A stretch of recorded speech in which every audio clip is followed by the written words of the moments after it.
I can imagine, you know, there will be people, obviously, who disagree, don't think that sport and politics should mix. But what did you feel watching those protests over the weekend, particularly just that final protest of the singer who took the knee and gave what many will interpret as the Black Power salute at the end? I did not actually watch the protest live because I'm boycotting the NFL because of their policies in reference to Colin Kaepernick.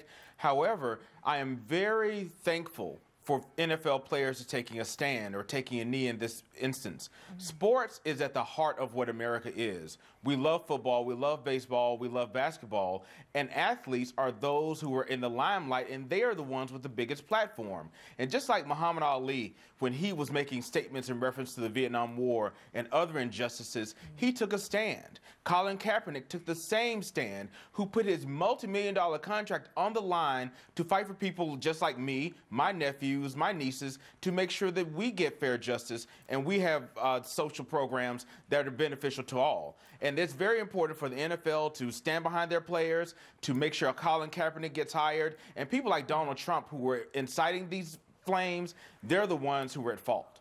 Okay, Brad Thomas, it's a very contentious issue, this. It began when this guy, Colin Kaepernick, made a protest by sitting down, and he got a huge amount of abuse for that. Then he evolved the protest into kneeling, which many saw as a not entirely disrespectful way of making a point. His point being that there is still a lot of oppression towards black Americans. And he's citing in particular brutality from the police and so on. What is wrong under the fundamental principle of the First Amendment of the United States Constitution, the right of free speech?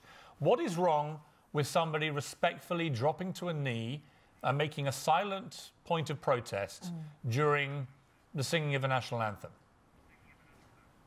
Absolutely, and good morning to y'all.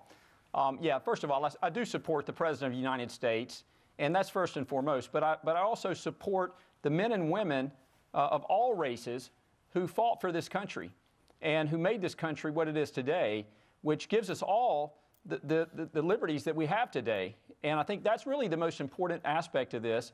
I think President Trump respects all people of all races, but it's, first and foremost, he and I respect this country and what it means to live in this country. And I think really that's what it's all about. It's not a race issue, it's a respect issue. And I think that's really the most important part of the tweet war.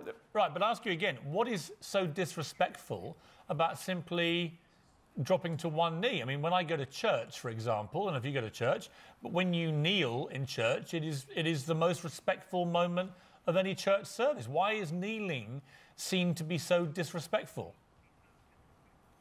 Oh, absolutely. I think it's not necessarily that it's disrespectful. It's the place that it's the place that this event is occurring. You know, these athletes are getting paid millions of dollars to do a job in front of this stadium, in front of millions of people. You know, Pierce, I've got five children, and it's hard for me to explain to my children, you know, what does this mean when these athletes are really disrespecting what is the most important part of this country, which is our freedom that we have to do this. So I think the most important thing is it's not necessarily this disrespect.